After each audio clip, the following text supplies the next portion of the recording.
Today we're going to be changing the oil on my 1999 Porsche Boxster. It's rear mid-engined, I believe, because the engine is in front of the axle but behind the driver.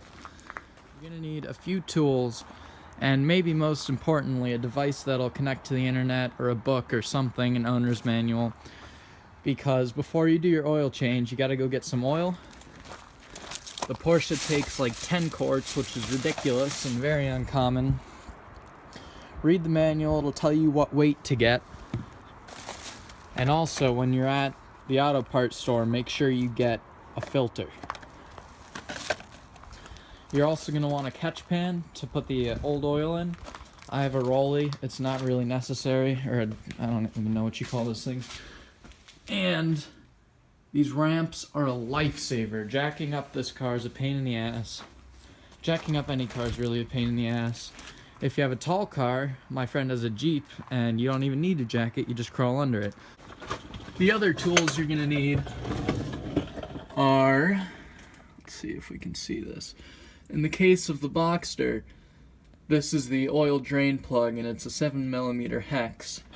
And you also, if I can get this to focus, that's the oil filter. You might need a wrench to get that off. They make oil filter wrenches, and you can just buy them at AutoZone or the auto parts store that is near you. I usually do most of my research on Google. Just look up 99 Boxster, drain plug removal, oil filter, oil weight, and all that. You can find all this stuff on the internet pretty easily. So that shiny thing is the drain plug. I've got my catch pan underneath. I'd recommend doing this when your engine's cold so that the oil doesn't burn you when it's coming out. Or you could just be super careful. I'd do it cold though. Alright, let's pop this out. When you're doing this, I wouldn't be wearing a dress shirt or anything because oil can get all over the place. Ah, jeez, now my wrench is stuck in there. Oh well. So, if you guys can see in just a sec. Oh, there we go. Now I've just got oil pouring out. Focus. Into my catch pan. So, while that's draining, I'm going to crack this open. This is just the oil filler. So that it's not creating negative pressure and holding the oil back. This way air can get in through here and fill the void that's created by the oil coming out. And then we just wait until that drip stops. Alright, so here's my oil filter, which I just loosened. My oil's still draining out into the side of my catch pan. There's gonna be oil in here, so I made sure that it's above my catch pan. And, oh, yep. So, this is actually just the housing in my hand, which I'm going to inspect. These 986 Boxsters are notorious for intermediate shaft bearing failures, and you can look at the filter and look for metal shavings and that kind of thing to see if your car is damaged. This is the oil filter itself, and that should just, yep, just pops off. Try not to drip oil all over my garage floor. Alright, slide that out. Just put that back in the housing for a second. Okay, so this is my filter. And you probably don't have to do this, but I'm just looking at it. I'm looking for flakes of metal, anything like that in between the folds. It's kind of a two-hand job, but you get the idea. And in here, if we see any metal flake, that means we have a problem. But I'm looking pretty good. So in this box, we have this filter and this O-ring. The filter I'm going to slide up onto the pipe where it was hanging, and this O-ring goes around the edge, and it's supposed to sit down here. So that's definitely a two-hand job, so I will put the video back on once I've done that. Okay, I'm crawling back under now to find... Now, I can't actually see that, but I can see it with the camera. So this, if I can keep the camera here, that would be cool. Yeah, that just slides up on there. Make sure it's not going to fall into the catch pan. This is still dripping. It's not quick, but...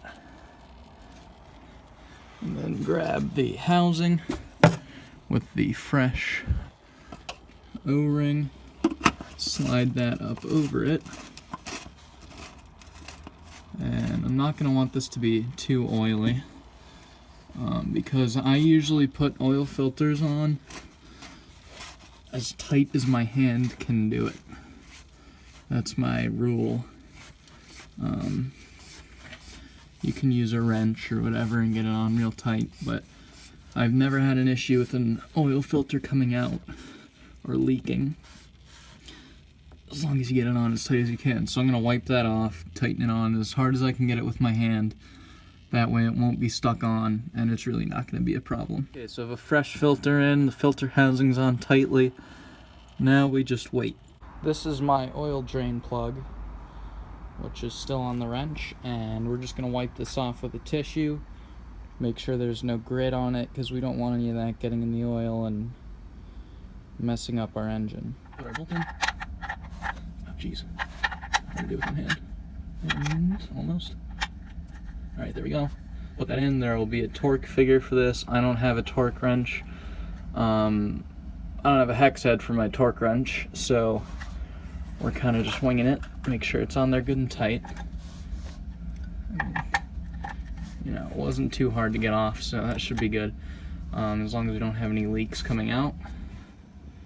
And now let's go put it in the new oil. Porsche is pretty cool. They give you this little funnel that just pops out when you take the cap off. So we just start pouring it in. Look up your oil capacity and get pretty close to it, and then we'll just start checking the dipstick.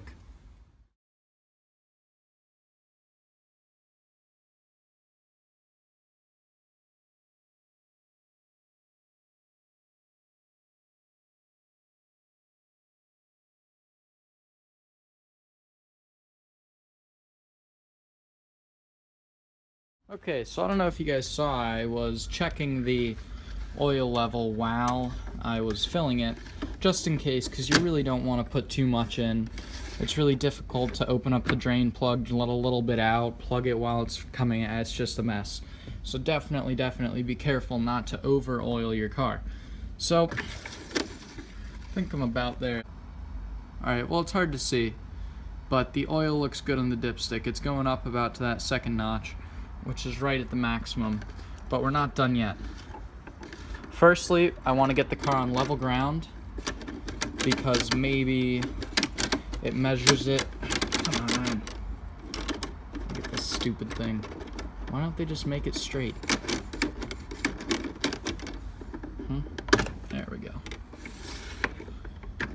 So I want to take the car off the ramps, level it out, because maybe where it's measuring it, it's leaned up so it's a little bit fuller where the dipstick goes in, or whatever the case may be. And we also definitely have to have the engine running for a bit so that the oil goes where it needs to go. It fills in the nooks and crannies, and then we'll check it again. So the car's down on the ground now. I ran the engine when I was taking it down. I drove it down, and now we're gonna check the oil. So you can see that big drip on the end. Now it looks like the oil came only up to about the first notch. So like I expected, we lost a little bit of oil, it moved around, and we're going to have to put another quart in. So I'm going to go ahead and do that, and we'll check it again after. Okay, so it kind of settled, it ran down to the edge, but it was right up there by the second notch up. So it said it would take 9.3, I put in 9, it looks pretty good. The Boxster also has a digital oil meter up front. That is it. Fresh oil and a happy car. Thanks for watching.